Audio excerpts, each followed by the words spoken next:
Lawang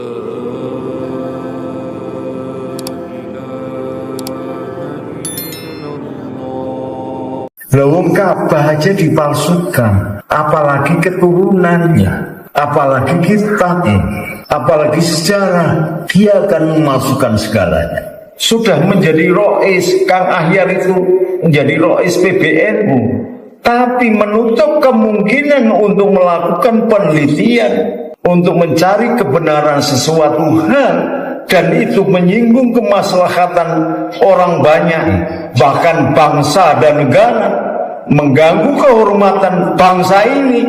Kang Ahyar harusnya istighfar sebagai seorang ulama yang menjadi rois am PBN. Banser-banser ini sudah mulai kehilangan kiblat, sama saudaranya sendiri berantem, giliran sama FPI sama HTI nggak berani.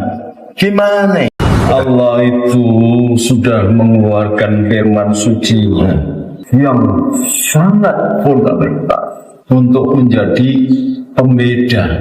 Dan nanti kalau terjadi kerancuan dan kecampur aduan antara yang hak dengan yang batin, Allah mengatakan yarfa'illahu alladhina amanu minkum walladhina utul ilma darajat. Jadi ayatnya bukan utun nasab, tapi utul ilma darajat. Oleh sebab itu Rasulullah ketika ditanya oleh para sahabat, ya Rasulullah, ajarkan aku tentang ilmu nasab. Gusti Kanjeng Rasul itu cuman melengos. Untuk apa itu tidak berguna? Karena apa? Karena mengagul-agulkan nasab dan keturunan itu adalah perilaku jahiliyah, kafir. Nah kalau sekarang masih tetap aja ada sekelompok orang emigran Arab yang berpaham politik PKI atau komunis. Jadi seluruh Arab itu ideologinya adalah komunis.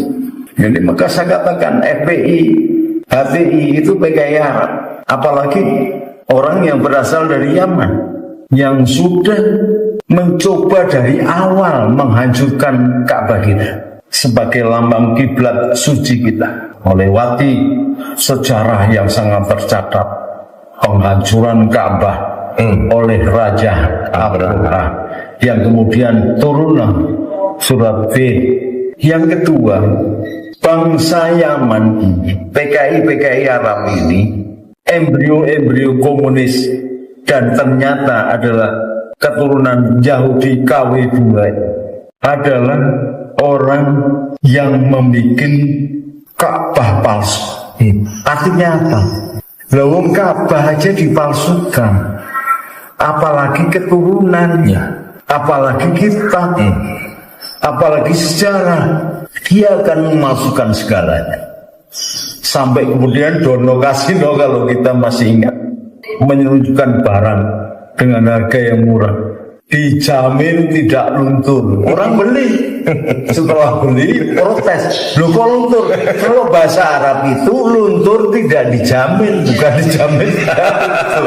Nah, ini kan kacau. Kalau kita kemudian menjadikan orang bohong, orang yang munafik, tukang tipu, sering mendolimi dan meninggikan nasab, menjadi bagian dari syiar keagamaan kita, kita membiarkan, kita berhusnudon setelah terbukti bahwa itu tidak benar. Maka orang yang berhusnudon terhadap nasab kafir dengan alasan nanti begini itu kafir. Bahaya ini, karena berarti dia tidak menghormati leluhurnya sendiri. Leluhur kita itu Wali Songo, dari mulai Syekh Jamat Al-Kubro, Syekh Samarkandi. Samarkandi punya adik Syekh Menjagung, Syekh Samarkandi punya anak namanya Syekh Maulana Iska, Syekh Ali Murtado, kemudian Sunan Ampel, Raden Rahmat. Raden Rahmat mempunyai anak Sunan Bonang, Sunan Derajat. Kemudian Maulana Iska punya anak Sunan Giri, Joko Samudro, Raden Paku, sampai kepada Sunan Gesang. kemudian kakaknya yang dinikah oleh Brawijaya melahirkan Raden Patah menjadi raja pertama pada abad ke-14. Dia bergelar Pangeran Jinbun, nama aslinya Tan Engbat, anak-anaknya Tan Alok, Jara Petak, dan bibinya namanya Tan Aling. Tan Aling yang kemudian melahirkan Syekh Abdul Qadir min Sin, Syekh Abdul Qadir dari Cina.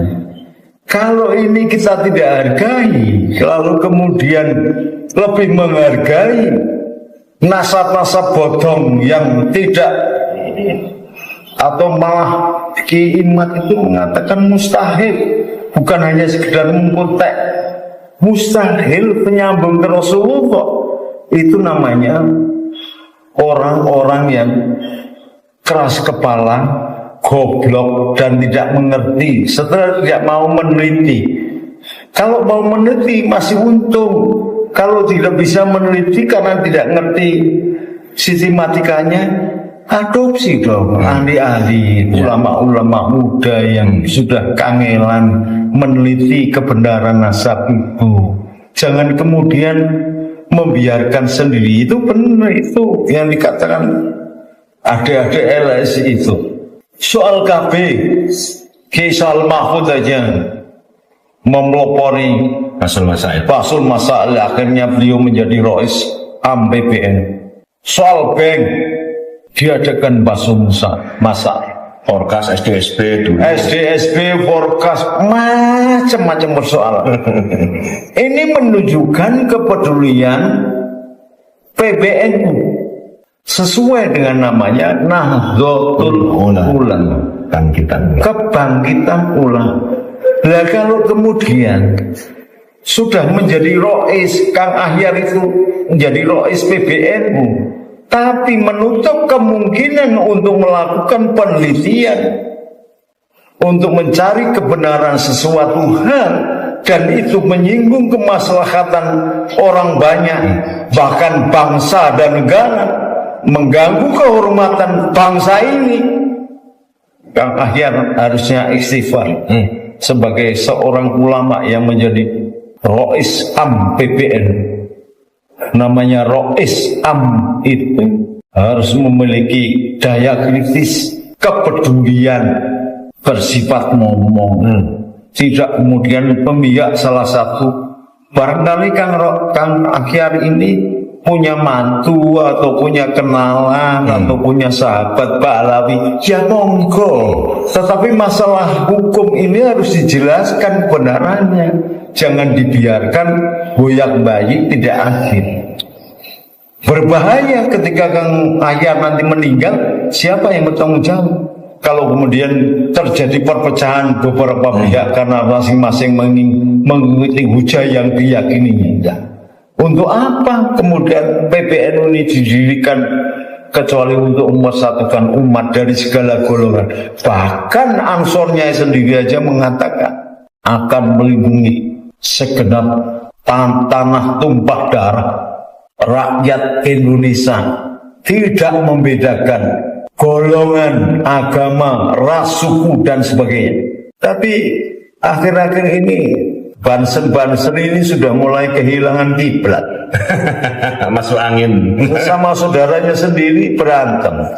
Giliran sama FPI sama HTI nggak berani.